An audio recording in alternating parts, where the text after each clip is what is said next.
Ovechkin storming in. Alexander Ovechkin curl and drag to the back end. He scores! Simply sensational! Can you guys believe it has been 20 years since Alex Ovechkin scored the goal, capital T, capital G, and as Ovi always says, times fly. No, time flies. It's just amazing how we've been spoiled with all of the greatness that's been there. Yeah. And to think that from the rookie year forward, all of the milestones that have been accrued over time, that we've had the good fortune to share in, but you go back always to that first year, and it wasn't just the play in the desert. It was one amazing goal after another, but everybody comes back to that one time in mid-January, and I don't know where 20 years has gone, but it feels like he's given us 20 years of extraordinary plays. So Joe B and Locker were on the call. Yep. Johnny, you were in the opposing crease about 190 feet away. At the other end, yep. I was in the press box not paying any attention because it was a 5-1 game. We'll get to that later. But let's set the scene here before we reminisce. January 16th, 2006. It was MLK Day. It was a 1 p.m. local start in Glendale, Arizona, a building that at the time didn't have a title sponsor. It was just the building in Glendale, Arizona. No Gila River? It would not yet. Attendance was very generously announced at 14,000. There's no way there were 14,000 people in that building. Let's say there were 14,000. But Wayne Gretzky was there. A very young Austin Matthews was there. And both teams. In the crowd. In the crowd. And both teams were in last place in their division because they were not very good at the time. And one of those teams isn't even called the Coyotes anymore. Yeah, but the Caps were coming off a big win, right?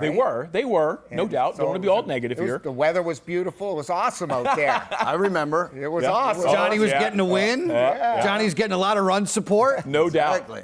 Joe, I want to start with you. Yes. What are your recollections of making that call and what you saw on the ice? So first of all, I never realized that you missed it. That's a great story in and of itself. I was writing a story for the Washington Post. So here's the key, and I've learned this not only because I've had the good fortune to call Alex Ovechkin games for so long, but you need to pay attention all the time as a play-by-play person. From an intensity standpoint, you need to keep a certain level. And oh, by the way, it was a 5-1 day game, and the Caps and the Coyotes were last place teams. Okay, fine, but still, that's Alex Ovechkin. And you never know when he's going to do something absolutely amazing that you might never see again. So for that case, I was happy that I had the full call up ice, the entire rush up ice, and then to see what he did and how he went through the contortions to score in the way he did. It was simply sensational. And it's the only time I've ever said those two words together. And I won't say those two words again together until Alex says goodbye. Locker, your recollections? Probably a goal I wanted to talk over. He's never seen a goal he didn't want to talk over. It was 5-1 or whatever it was, so I was just sort of sitting He was half packed up in the box. I was thinking, this game's over. What the heck? And the puck comes out, hits off the glass, goes to OV, and now went from left side to right side, and now he's attacking. There's like 2 or 3 guys back, and Big Mar, how are you going to beat a big defenseman like that one-on-one? You should never lose a one-on-one play.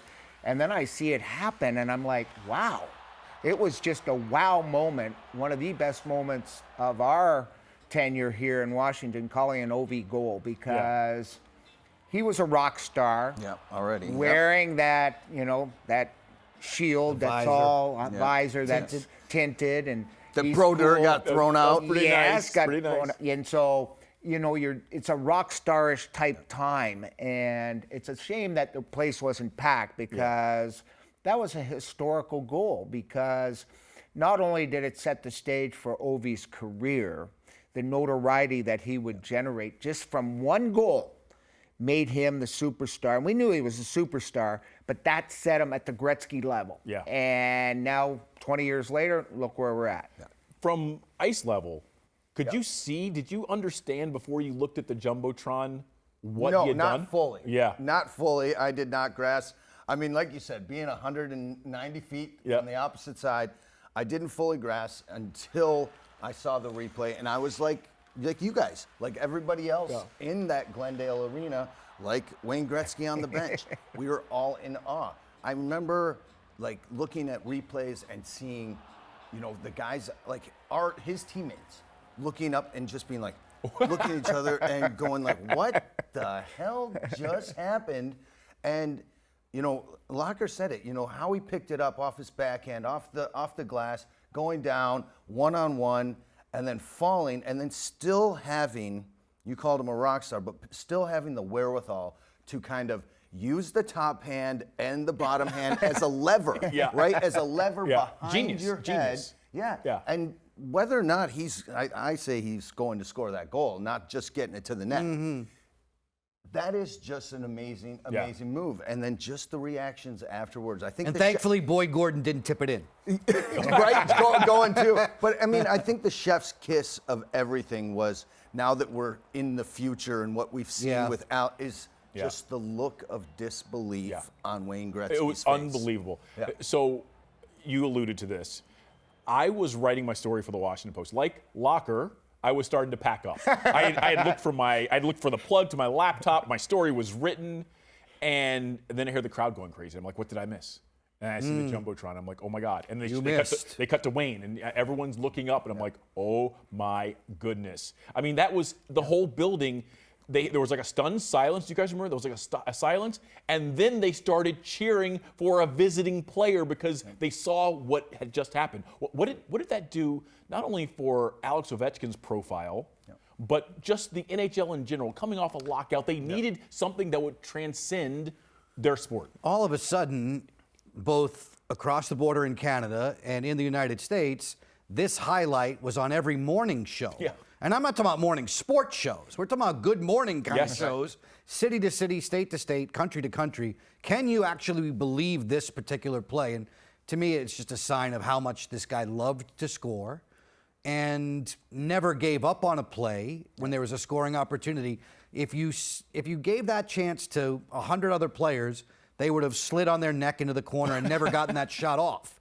This guy, you use the word wherewithal, this guy has the ability to contort himself and still have the presence of mind and know where the net is and finish it.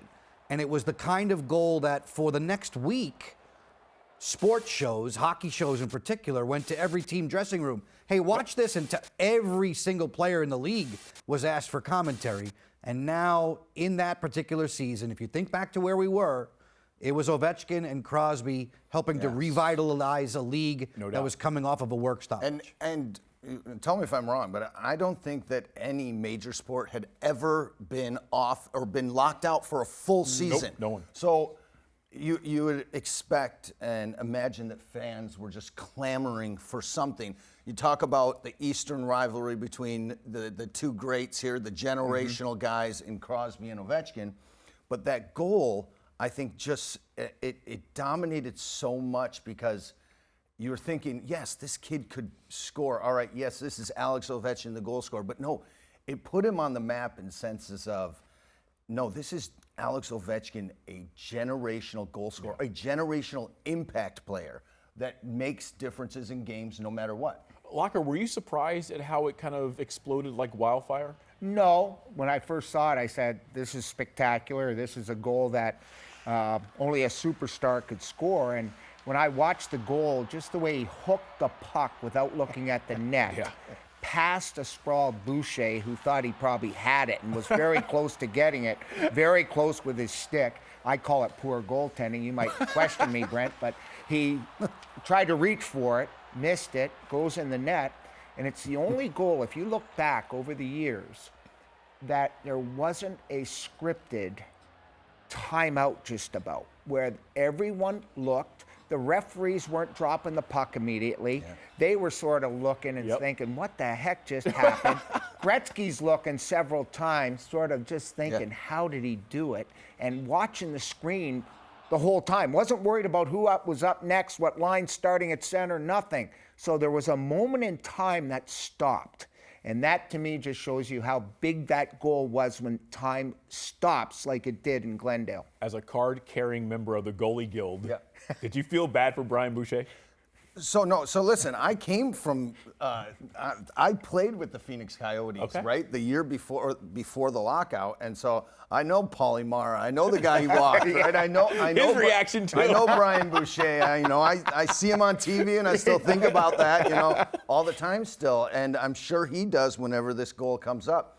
The thing is the reaction, right? Is him on all fours, Paulie Mara spread out, him on all fours, and just shaking his head like that.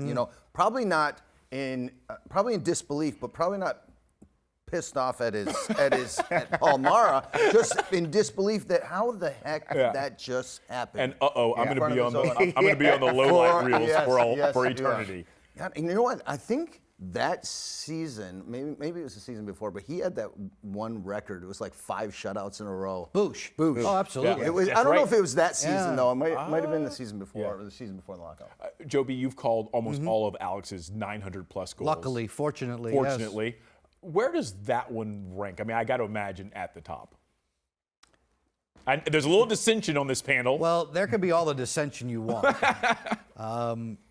I go back from time to time and look at different highlight reels. And whether it be on social media or other various sites that show you, these are Alex's top 10 goals. So many of them were in that rookie year where he was shot out of a cannon, speed, power, skill. And I know which one Locker is going to default to as his favorite. This one is mine because I'll never see another goal like it. Now, Locker will sit there and say the Montreal goal, you'll never see anything like that either. I completely understand. And maybe there is some good fortune to the Arizona goal. But for me, it was just a fascinating moment. And the capper on, if you go back to his rookie season and what he was doing and how many of those great goals are all in that first year or two, this was just the tip of the iceberg, but it was the tip. And I don't think there's anything that's going to get greater than. It made, it was interesting because when we were talking just before we came on air here, the game before they won a big game in overtime, and Ovi had the hat trick. And he was swimming. Scored all 3 on goals. the ice. He dove, and then he's swimming, and he's smiling with that gap-tooth smile, and everything's going on there. And I'm thinking that was a heck of a game. I've never seen anything like it in Anaheim. And then he comes back 2 nights later in Glendale and does that. And even his reaction, if you watch him closely after the goal, it was something to admire. Like he was caught off guard that puck went in. But you still like the Roman Hammerlick, Carey Price Montreal goal a little bit better, right? I do. I agree. And I because it's sort of an end-to-end indirect going net drive goal past Carey Price, arguably one of the best goalies in the last. I mean, he's spectacular. And you look at that goal, but then we forget the goal that passed Gretzky. It's hard to quantify what was his most highly skilled He goal. double-deked somebody in the Rangers in the playoffs. That's another of my favorites. And he went end-to-end in New York to end it in overtime. Speed and all these curl and drags. And I think that's probably one of the toughest reasons to kind of rank goals. It's like what. Well, there's only 900 to rank. I know, but exactly. But any goals in general. I mean, go back to the Bobby Orr Stanley Cup. You know what I mean? Absolutely. It's like what period? So, what makes this? It was an insignificant game on a Monday afternoon.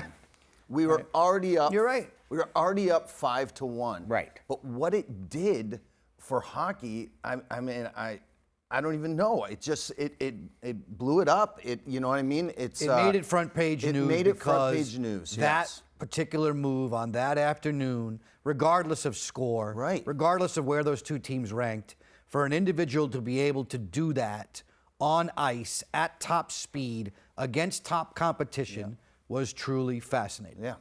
Well, guys, 20 years later, we're still talking about the goal. Yes. And something tells me that in another 20 years, we'll still be talking about the goal.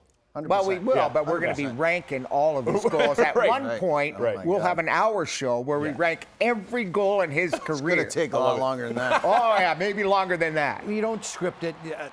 Simply Sensational was not in my mind when it happened. It was how I reacted to what I saw. And it was such an important goal and a mark for him that he may never. How do you duplicate that? how do you score one greater than that, other than maybe per time of game or overtime or Stanley Cup win? And ever since that simply sensational has been attached to that video moment, I've never used those two words ever again, and I won't until it's time to say so long to Alex. But I have. Okay, I have. He borrows it. I borrow it now and again. I say, JoJo, it's got to come out and be simply sensational. You guys are buddies. You can borrow that anytime. He sort of looks at me like, what? Never again. I think trademarked it, by the way. Well, guys, great stuff. I really appreciate you sitting down and taking a stroll down memory lane with me. Thank you, Tarik. Thank you, buddy. See you in another 20. Yeah.